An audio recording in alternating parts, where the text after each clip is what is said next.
RJD plus 4 हो गए, 7-4। शमीम अहमद नरकटिया से आगे चल रहे हैं आरजेडी के, श्याम बारी प्रसाद नरकटिया से जेडीयू के पीछे चल रहे हैं, 7-4 का आंकड़ा है। रिंकी राणे पांडे भभुआ से बीजेपी की आगे चल रही हैं और भारत बिंद भभुआ से आरजेडी के पीछे चल रहे हैं। 11 अभी तक रुझान आए हैं जिनमें अरवल में बीजेपी पीछे चल रही है, दीपक शर्मा पीछे चल रहे हैं। अरवल में सीपीआई एमएल के महानंद सिंह आगे चल रहे हैं। 12 रुझान आ गए, 8 जेडीयू गठबंधन के पक्ष में, जिनमें पालीगंज से भी जेडीयू आगे है। तो पालीगंज में एलजेपी पीछे चल रही है, उषा विद्यार्थी पीछे चल रही हैं, पालीगंज से जेडीयू आगे चल रही है। रामदेव यादव बेलहर आरजेडी के आगे चल रहे हैं, 8-5 हो गया। 13 में 8-5 का आंकड़ा चल रहा है, 8-5 13 में। शेष जी, शुरुआती रुझान 15 मिनट हुए हैं अभी, बस 15 मिनट में 13 रुझान जो आए हैं 14 मिनट में, उनमें 8-5 एनडीए के पक्ष में है, 8-6 हो गया। नहीं, ये घटा है ये तो नहीं, अभी तो एनडीए देखो भैया, अभी तो केवल मनोरंजनार्थ ये सारे बढ़ रहे हैं। अभी जब मामला 100 पे पहुंचेगा तब थोड़ा अंदाज सही लगेगा। 15 में 9-6। नीतू जी लगातार एनडीए आगे बने हुए, शुरुआती रुझान है, हालांकि फिर भी सब लोग कह रहे हैं नहीं शुरुआती है, पलटेगा, लेकिन 9-6 से आप आगे चल रही हैं। देखिए किशोर जी, जैसा 5 साल पहले माहौल बनाया था और उसके विपरीत परिणाम आए थे कि आरजेडी की जो सरकार बनाने जा रही है, वैसे ही आज वो माहौल और उसके बाद जो है जैसे ये रुझान आने शुरू से जो है तस्वीर स्पष्ट होने लग गई है कि एनडीए जो है वहां पर बहुमत में अपनी सरकार बनाने जा रही है। बिहार की जनता बड़ी समझदार है, उनको ये स्पष्ट है कि कौन जो है बिहार को आगे ले जा सकता है। डबल इंजन की सरकार ही बिहार के लोगों को आगे लेकर जा सकती है। इसमें बिहार की जनता ने ये दिखाना शुरू कर दिया और ये परिणाम जिस प्रकार आ रहे हैं, जिस प्रकार ये रुझान है, मुझे कोई संदेह नहीं है कि मुख्यमंत्री नीतीश कुमार जी बनने वाले हैं। 10-8 का स्कोर चल रहा है अभी, 2 का फासला, 18 रुझान आए हैं, 11-8, 19 में 3 का फासला। एनडीए गठबंधन 3 के फासले से आगे, केवटी से बीजेपी के मुरारी मोहन झा पीछे चल रहे हैं, 12-8 हो गया एनडीए के पक्ष में। जेडीयू के भोरे सुनील कुमार भोरे से आगे चल रहे हैं और अब्दुल बारी सिद्दीकी केवटी में आरजेडी के आगे चल रहे हैं। 12-8, 4 का फासला है एनडीए के पक्ष में। 20 में 12-8 का स्कोर चल रहा है। पालीगंज से जेडीयू के जयवर्धन यादव आगे चल रहे हैं। 13-8 हो गया, 21 रुझान आए हैं जिनमें 13-8 एनडीए गठबंधन के पक्ष में। आप देख रहे हैं पालीगंज से एलजेपी पीछे चल रही है, रिंकी राणे पांडे भभुआ से बीजेपी की आगे चल रही हैं। 13-9 का स्कोर हो गया। 22 जो अभी तक रुझान आए हैं उसमें 13-9 का स्कोर है एनडीए के पक्ष में। लगातार शुरुआती रुझान है, बार बार आपसे कह रहे हैं, अभी सिर्फ 16 मिनट हुए हैं, 15 मिनट हुए हैं अभी ईवीएम खुले हुए, और ये बिल्कुल जो खुलते ही जो पहले आंकड़े होते हैं वो आपको सीधे काउंटिंग हॉल से मिल रहे हैं।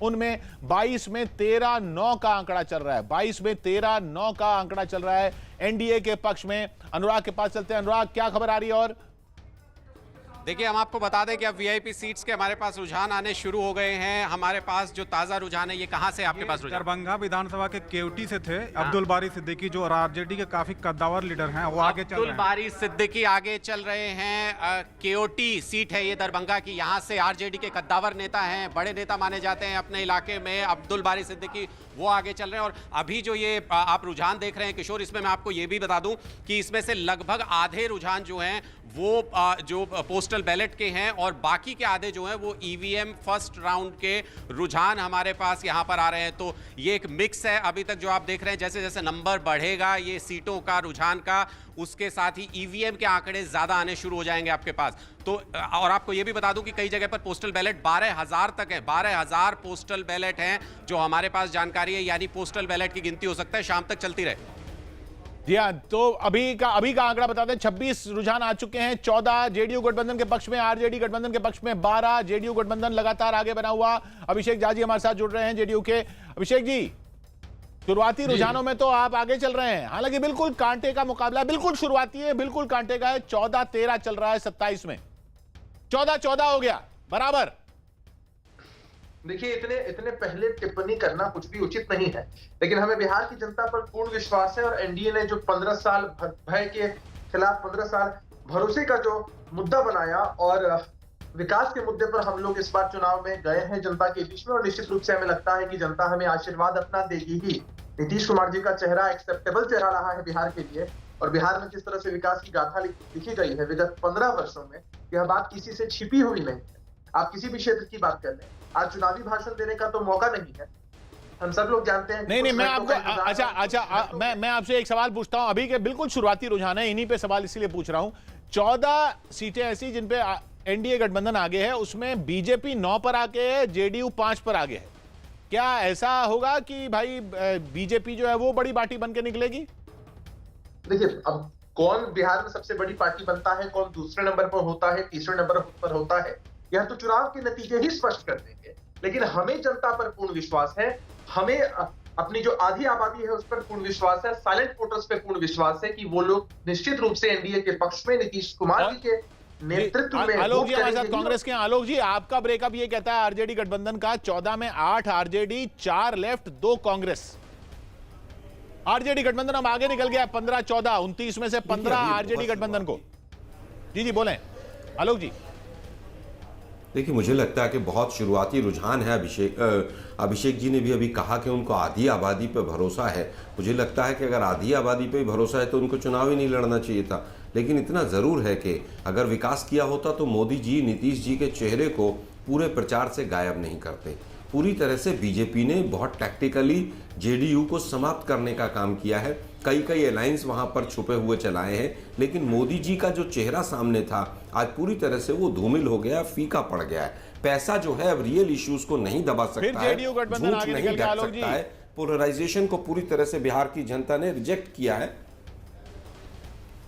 देखिए, उससे कोई फर्क नहीं पड़ रहा। अभी 1-2 आगे पीछे चलेंगे किशोर भाई, लेकिन जो रियल इश्यूज हैं वो पूरी तरह से मैं समझता हूं कि आज वो रियल इश्यूज पे ही वोटिंग हुई है। मैं आलोक जी 1 मिनट आपको और रोक रहा हूं। विक्रांत हमें पटना में बुला रहे हैं, कुछ उनके साथ कुछ लोग हैं। जी विक्रांत, 16-16, 32 में 16-16, 32 में 16-16 पे चल रहा है। लगातार इंतजार कर रहे थे कि बीजेपी दफ्तर में कोई नहीं। अभी नवल किशोर यादव यहाँ पर पहुंचे हैं, एमएलसी हैं बीजेपी के।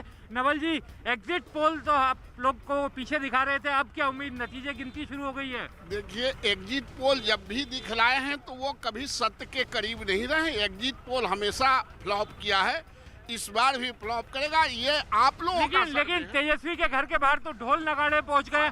आप लोग यहाँ पर कोई कार्यकर्ता भी नहीं है। अब किसके घर ढोल नगाड़े पहुंच गए हैं, किसके घर खस्सी काटे जा रहे हैं, उनका सवाल उनसे पूछिए।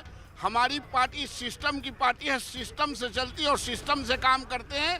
सब कुछ समय आएगा, सब कुछ हो जाएगा। पिछली बार तो 8:30 बजे यहाँ पर पटाखे फोड़ दिए गए थे, 10:30 बजे फूटे थे। और वह भी आप ही लोगों का मीडिया का आकलन पर, इस बार ऐसा नहीं होगा। हम लोग जानते हैं, सारे लोग आ रहे हैं, फिर पटाखा छूटेंगे, फिर जश्न मनेंगे। तो किशोर देखिए, अभी बीजेपी दफ्तर में पहले नेता थे नवल किशोर यादव जी, एमएलसी है पार्टी के, जो यहाँ पर पहुंचे। बाकी अब मीडिया का कुछ जमावड़ा जरूर लग रहा है, थोड़ी बहुत हलचल यहाँ पर जरूर शुरू हुई है और उम्मीद ये की जानी चाहिए कि अभी शुरुआती आंकड़े देखिए 34 में विक्रांत और सब लोग हम यहाँ पर बात कर रहे हैं। हमारे साथ कांग्रेस